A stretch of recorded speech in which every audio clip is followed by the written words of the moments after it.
Bonjour et bienvenue dans une nouvelle vidéo. Aujourd'hui, on va essayer de travailler sur le concours 1000 points 2020 MP.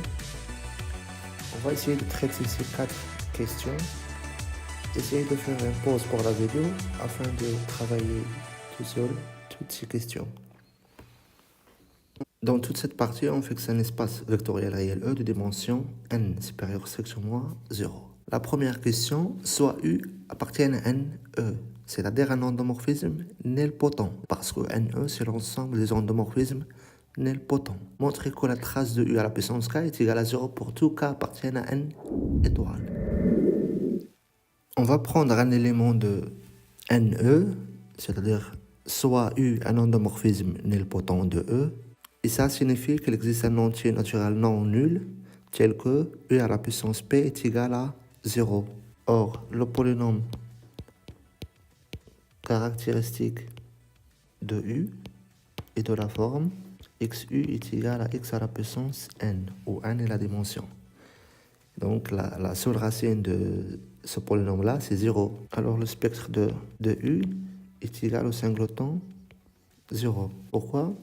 Parce que la seule racine de ce polynôme-là, des polynômes caractéristiques, c'est 0. Les valeurs propres sont les racines des polynômes caractéristiques. Et comme ce polynôme est scindé, alors la trace de U est égale à 0. La somme des valeurs propres de... On a démontré le résultat pour K est égal à 1. Maintenant, pour K quelconque, il suffit de montrer que U à la puissance K est toujours nilpotent. Alors, soit K appartient à N étoile, U à la puissance K à la puissance P est égal, encore une fois, U à la puissance P, U à la puissance K, qui est égal à 0, de haut, l'endomorphisme U à la puissance K appartient à NE, c'est-à-dire nilpotent. Et puisqu'on a montré si on a un endomorphisme nilpotent, alors le polynôme caractéristique est égal à x à la puissance n, alors la trace de U est égale à 0. Donc ça marche aussi pour U à la puissance K. Donc, la trace de U à la puissance K égale à 0, d'après étoile. Voilà le point étoile. On passe à la deuxième question, où on fixe une base B de E. On note un B l'ensemble des endomorphismes de E dans la matrice, dont B est triangulaire supérieur strict. Supérieur strict, c'est-à-dire est une matrice triangulaire dont les éléments diagonaux sont nuls. Justifie qu'un B est un sous-espace de LE, l'espace des endomorphismes de E, et que sa dimension est égale à n fois n moins 1 sur 2. N'oublions pas que n c'est la dimension de l'espace. Commençons par la première partie de cette question, c'est-à-dire on va essayer de montrer qu'un B est un sous-espace de LE. Pour ce faire, on va d'abord montrer qu'il est non nul. Pourquoi cet ensemble-là est non nul? Parce que l'endomorphisme nul appartient à NB. La matrice de l'endomorphisme nul dans la base bêta, c'est la matrice nulle. C'est une matrice triangulaire supérieure stricte. Deuxièmement, si on prend deux éléments U, V appartiennent à NP et alpha appartient à R, parce qu'on considère ici E est un R espace vectoriel. Alors, la matrice de alpha U plus V dans la base bêta est égale exactement à la matrice de U fois alpha plus la matrice de V. Et comme les deux matrices dans la base bêta, et comme les deux matrices suivantes, bêta, ce sont des matrices triangulaires supérieures strictes, c'est-à-dire appartiennent à T++ N de R. Alors, la matrice de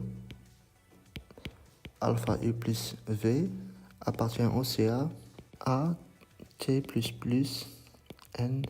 T++ NR, c'est l'ensemble des matrices triangulaires supérieures dont les éléments diagonaux sont nuls. Et donc, alpha U plus bêta V plus V appartiennent à N bêta. Le et N bêta un sous-espace de LE. Un point, calculons la dimension de cette sous-espace de E. On peut considérer l'application suivante, phi de bêta vers chaque élément, on lui associe sa matrice dans la base bêta. Alors, cette application est un isomorphisme. Cette application est un isomorphisme d'espace vectoriel. Pourquoi? Parce que déjà, il est linéaire, d'après cette égalité-là. Il est injectif. Pourquoi? Parce que ces deux endomorphismes ont la même matrice dans la base bêta, alors nécessairement, ils sont égaux. Il est surjectif parce qu'à chaque matrice triangulaire strictement supérieure, on peut trouver un élément de... Et alors, les deux espaces vectoriels, n bêta et Tn plus R, ont la même dimension. Donc, la dimension de n bêta est égale à la dimension de T plus n de R, est égal n fois n moins 1 sur 2. La famille des matrices élémentaires avec I inférieur strictement à G inférieur ou égal à N et supérieur ou égal à 1 est une base de plus de N de R. On s'appelle ça E, et cardinal de E est égal à n fois N moins 1 sur... La troisième question, B est une base de E. Montrer que l'ensemble des V de U où U appartiennent à un B, V de U c'est le plus petit entier tel que appartiennent à une étoile, tel que U à la puissance V de U est égal à l'endomorphisme nul. C'est-à-dire V de U c'est l'indice de nilpotence de U est égal à V de U avec U à l'endomorphisme nilpotent est égal à l'ensemble des entiers 1, 2, 3 jusqu'à... Je vais commencer d'abord par cette inclusion. Alors pour cela, si je prends un endomorphisme nilpotent de E, alors le polynôme caractéristique de U c'est x à la puissance n. Et d'après le théorème de Cayley-Hamilton, le polynôme de U annule U, c'est-à-dire U à la puissance n est égal à l'endomorphisme nul. D'où, puisque V de U est le plus petit entier naturel non nul, tel que U à la puissance V de U, est égal à 0. Et le plus petit, donc, sera nécessairement inférieur ou égal à n. D'où V de U inférieur ou égal à n et supérieur ou égal à 1. Parce que c'est un entier non nul. L'ensemble des V de U où U appartiennent à NE s'inclut dans un N. Dans le deuxième point, je vais essayer de démontrer que cet ensemble-là est inclus ici et aussi à la fois que ça est inclus dans V de U où U appartient à NB. Donc, ça signifie l'égalité. Alors, l'idée pour démontrer cette inégalité, on va considérer une matrice triangulaire supérieure stricte avec ici des 1 sur la diagonale jusqu'au kème élément. Alors, on sait que cette matrice est nilpotente et l'indice de nilpotence c'est K, c'est-à-dire A à la puissance K égale à 0 et A à la puissance K moins 1 est différent de 0. Si on considère un endomorphisme qui représente cette matrice dans la base bêta, E1 jusqu'à En, alors on va définir l'application comme suivant. U de 1 est égal à 0, U de E1 est égal à E1, U de E2 est égal à E2 jusqu'au kème vecteur. U de K est égal à E de K moins 1. Donc voilà, c'est ça l'application qu'on va considérer qui est l'indice de nilpotence K. Donc d'abord, notons θ est égal à E1 au K. C'est la base donnée. Alors on considère endomorphisme U défini par, bon, on va dire soit K appartient à 1, N.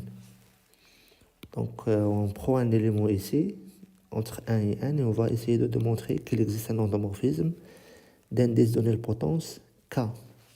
U de E de I est égal à E de I moins 1 si I compris entre 2 et K est égal à 0, si I égale à 1 ou I compris entre K plus 1 et N. On a clairement que U appartient à N, B, parce que la matrice de cet endomorphisme, car la matrice de cet endomorphisme dans la base bêta est triangulaire supérieur strict. Ça, c'est le premier point. Le deuxième point, U à la puissance K est égal à 0. En effet, soit pour montrer qu'un endomorphisme est nul, il suffit de démontrer qu'il s'annule sur tous les éléments de la base. Donc soit I un entier compris entre 1 et N. Déjà, si I appartient à K plus 1 N, U à la puissance K, E de I est égal à U à la puissance K moins 1, rho, U de E de I est égal à 0. Car U de E de I est égal à 0 par définition si I compris entre K et N plus 1. Sinon, c'est-à-dire si I compris entre 2 et K, où I égale à 1. Si I égale à 1, on sait que U de K de E de 1 est égal à 0 aussi parce que U de E1 est égal à 0. Donc on a U à la puissance K de E de I est égal à U à la puissance K moins I plus 1 rho U à la puissance I moins 1 de E de I. Je suis sûr que ça est positif. Pourquoi? Parce que je suppose que K supérieur ou égal à I. Donc K moins I plus 1 est supérieur ou égal à 1. Ceci est égal à U de K moins I de E1. Parce qu'à chaque fois on compose par U, on marche en arrière, un pas en arrière. Donc U au carré de E de I, si de I moins 1 est égal à U de E de I moins 2, ainsi de suite.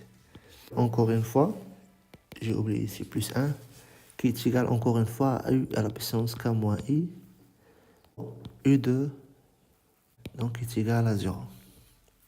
U à la puissance K moins 1 est différent de 0. En effet, parce que l'objectif, c'est on veut démontrer que cet endomorphisme est d'indice K.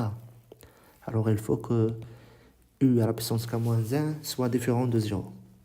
Pourquoi ça est différent de 0? Parce que U à la puissance K moins 1 de E de K est égal à E1. Je viens d'expliquer ici, parce qu'à chaque fois qu'on compose par U, on retranche un élément. Donc U de au carré de OK, c'est U de K moins 2. U2 à la puissance 3 de EK, c'est E de K moins 3, ainsi de suite. K moins 1 de E de K est égal à E de K moins K moins 1 qui est égal à E de 1. Et puisque E de 1 est différent de 0, donc l'indice de nilpotence de U à la U, là, K. On a démontré que U appartient à NB. La bêta, on a démontré que l'indice de U est égal à K. Donc, qu'est-ce qu'on a montré ici? On a montré que N, les éléments compris entre 1 et N, parce que pour tout K, on a trouvé un endomorphisme nilpotent d'indice K et inclus dans VP de U, où U appartient à B. Ça, d'après et V de U où U appartient à NP, pardon, ici d'après bêta. NB est inclus dans VP de U appartient à NE. On a cette inclusion car le sous-espace N bêta est inclus dans NE. Pourquoi? Si U appartient à N bêta, alors la matrice de U dans la base bêta, si U appartient à N bêta, alors la matrice de U dans la base bêta est une matrice triangulaire supérieure stricte. Cela veut dire que les valeurs propres sont tous nulles. Donc le spectre de U est égal à 0. Et alors le polynôme caractéristique de U est égal à x à la puissance n. Et donc xu de U est égal à U à la puissance n est égal à 0, d'après Cayley Hamilton. Alors, U appartient à NE, c'est un endomorphisme nilpotent de E. Donc voilà, c'est pour cela on a cette inclusion-là. Conclusion, l'ensemble V de P de U, sachant que U appartient à NP, est égal à l'ensemble de V de P de U, sachant que U appartient à NE, est égal à 1 N. Récapituler, qu'est-ce qu'on a démontré? La première inclusion qu'on a démontrée, c'est V de P de U, un endomorphisme nilpotent.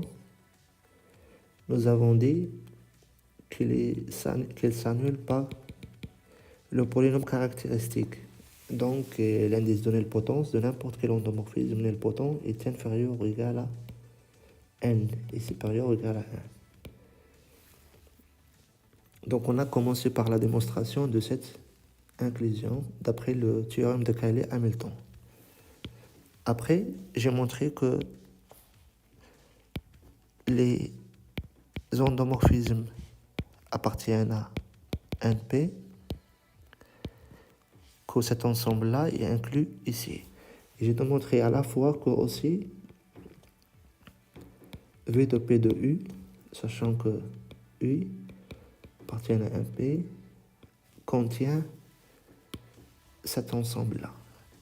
Donc, ces deux-là inclus ici et contient ça, donc nécessairement on a égalité.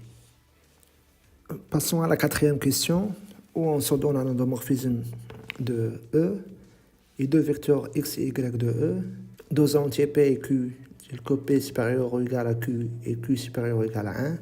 U à la puissance P de x est égal à U à la puissance Q de x de y est égal à 0. U à la puissance P moins 1 de x différent de 0. U à la puissance Q moins 1 de y différent aussi de 0. La première chose, démontrer que cette famille est libre. X, U de x jusqu'à U à la puissance P moins 1 de x. Pour démontrer que cette famille est libre, on va raisonner par l'absurde. Pour cela, on va supposer qu'il existe alpha 0 jusqu'à alpha P moins 1 des réels, non tous nuls, tels que alpha 0 fois x plus alpha 1 ux plus ainsi de suite jusqu'à alpha P moins 1 fois U à la puissance P moins 1 de x égale à 0. Alors on va noter K est égal au min de alpha I appartient à 0 P moins 1 et alpha I différent de 0. Donc, K, c'est le plus petit indice de 0p-1 tel que alpha i est différent de 0. Pourquoi on est sûr de l'existence de cet élément-là, K? Parce que tous les éléments ne sont pas tous nuls. Donc, je vais ici appeler ça étoile. Alors, étoile devient alpha k u à la puissance k de x plus alpha k plus 1 u à la puissance k plus 1 de x jusqu'à alpha p-1 u à la puissance p-1 de x égale à 0. Parce que k, c'est le plus petit entier tel que alpha k est différent de 0. Donc les autres termes qui sont avant k, ils vont disparaître. Là, je vais composer par u à la puissance p moins 1 moins k. Parce que je suis sûr que k est un nombre compris entre 1 et 0 et p moins 1. Donc p moins 1 moins k est supérieur ou égal à 0. On obtient u à la puissance p moins 1 alpha k de x plus alpha k plus 1 u à la puissance p de x plus jusqu'à u à la puissance de p moins 2 moins k de x est égal à 0. Donc il va rester seulement alpha k u à la puissance p moins 1 de x. Pourquoi? Parce que u à la puissance p de x est égal à 0 d'après les données. Et donc si on compose encore une fois, u à la puissance p plus 1 égale à 0, tout ça est égal à 0. Ainsi, alpha k est égal à 0 ou u à la puissance p moins 1 de x est égal à 0. Ce qui est impossible. Pourquoi? Parce que k, c'est le plus petit entier. C'est le plus petit entier tel que alpha k est différent de 0.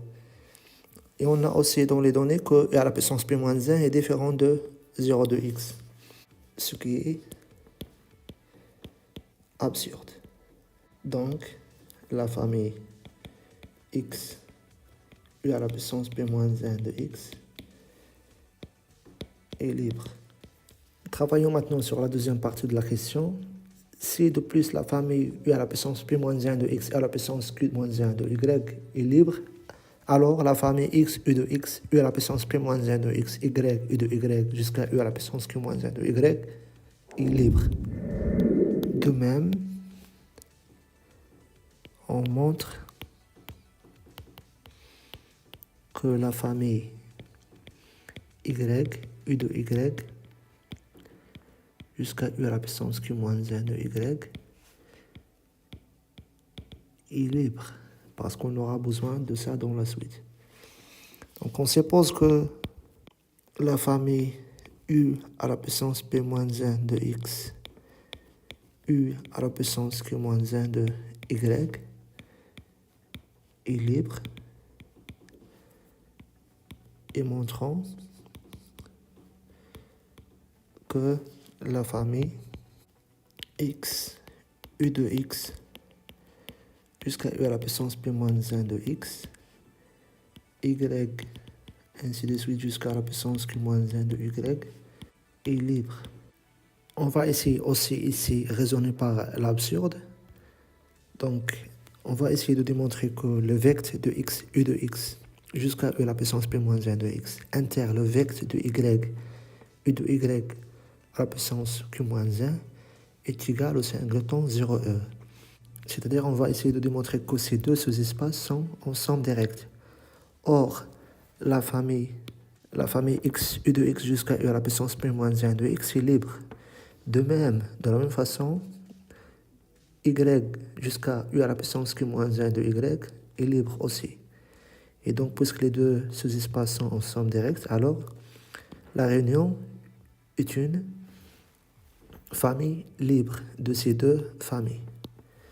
Donc, on va essayer de raisonner par l'absurde. Alors pour cela, on va supposer qu'il existe un élément z différent de 0e qui appartient à l'intersection de ces deux sous-espaces. Alors, on peut écrire z sous la forme suivante, i égale à 1, 0 jusqu'à q moins 1,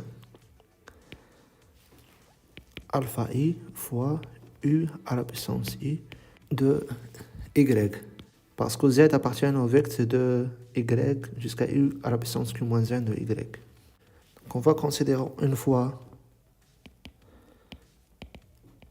considérons k égale min de i appartient à 1 q moins 1 tel que alpha i différent de 0. Cet entier existe. Pourquoi? Parce qu'on a z est différent de 0. Donc nécessairement, il existe un alpha i qui est différent de 0. Ainsi, je vais composer par u à la puissance q moins 1 moins k, dont z est égal à alpha k, u à la puissance k moins 1 de y, plus alpha k plus 1, u à la puissance k de y, ainsi de suite. Et puisqu'on a u à la puissance k de y est égal à 0, donc u à la puissance k de y plus 1 est égal à 0, donc tout ceci est égal à 0. Donc il va rester que alpha k à la puissance uk moins 1 de y. Or, ici on a composé par u. On a composé par u un élément de vecteur x u à la puissance p moins 1 de x. Donc cet élément-là, tout ça va rester dans le sous-espace vecteur de ux jusqu'à up moins 1 à la puissance x. Pourquoi? Parce que ce espace est stable par u. Parce que si on compose u sur u à la puissance p moins 1, ça va être 0. Donc il est toujours dans le sous-espace engendré par x u à la puissance p moins 1 de x. Donc comme vecteur de u de x jusqu'à r à la puissance moins 1 de x est stable par u, alors elle est aussi pour u à la puissance k moins 1 moins k.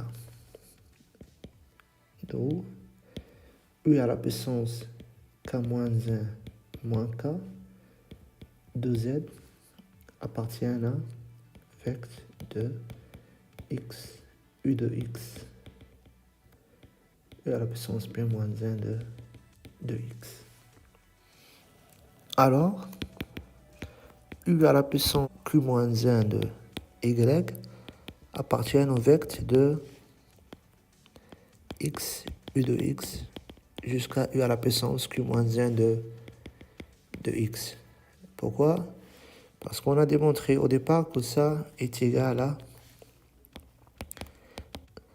1 sur alpha k, u à la puissance q moins 1 moins k de z.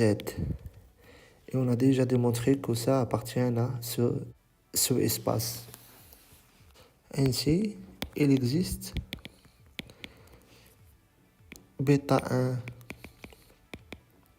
jusqu'à bêta p moins 1 des réels, et c'est p et c'est p moins 1 appartiennent à R, tel que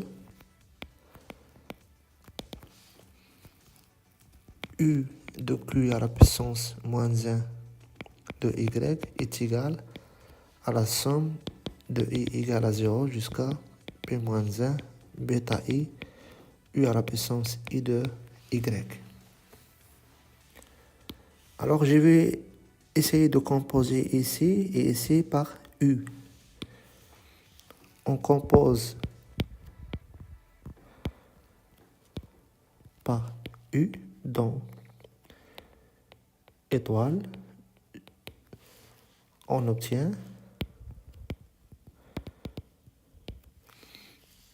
U à la puissance Q de Y qui est égal à 0, qui est égal encore une fois à la somme de I égale à 0 jusqu'à P-1 de bêta I, U à la puissance I plus 1, parce qu'on compose par U.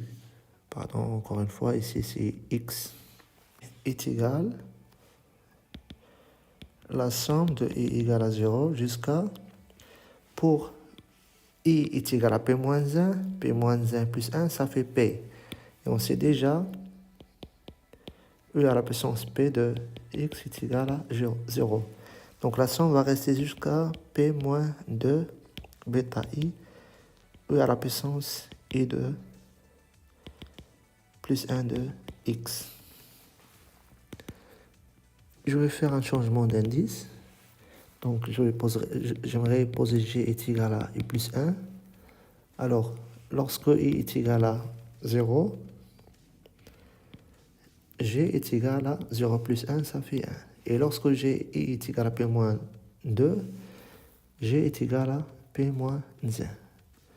Bêta, indice I, donc ici G moins 1, U à la puissance G de X.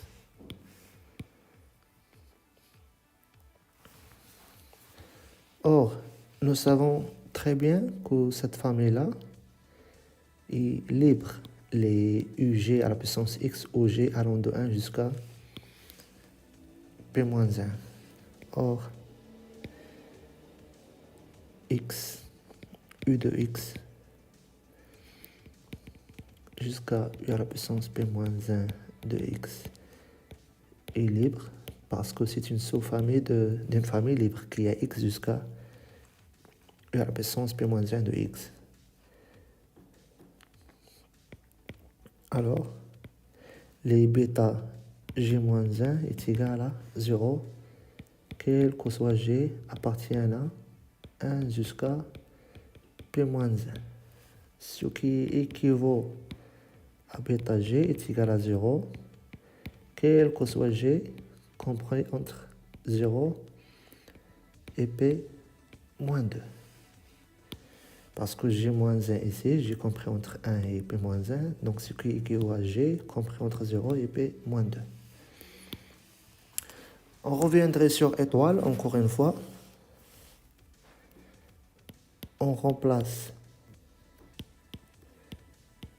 dans étoile. Étoile, c'est cette égalité-là. Donc je remplace par les valeurs de ces constantes. Qu'est-ce qu'il va rester?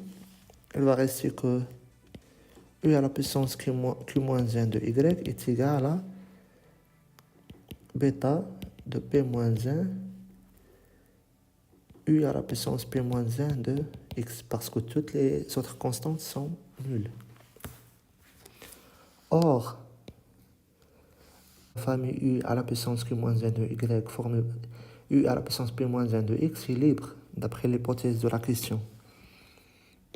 Or, U Q moins 1 de Y, U P moins 1 de X est libre. Donc, bêta de P moins 1 est égal à aussi à 0. Donc, toutes les constantes sont nulles. Et alors, cette égalité, ça va être 0. Et voilà la contradiction. On a trouvé que U à la puissance Q moins 1 de Y est égal à 0. Or, U à la puissance Q moins 1 est différent de... On remplace encore une fois dans étoile. Alors, on a U à la puissance Q moins 1 de Y est égal à 0. Et ce qui est absurde.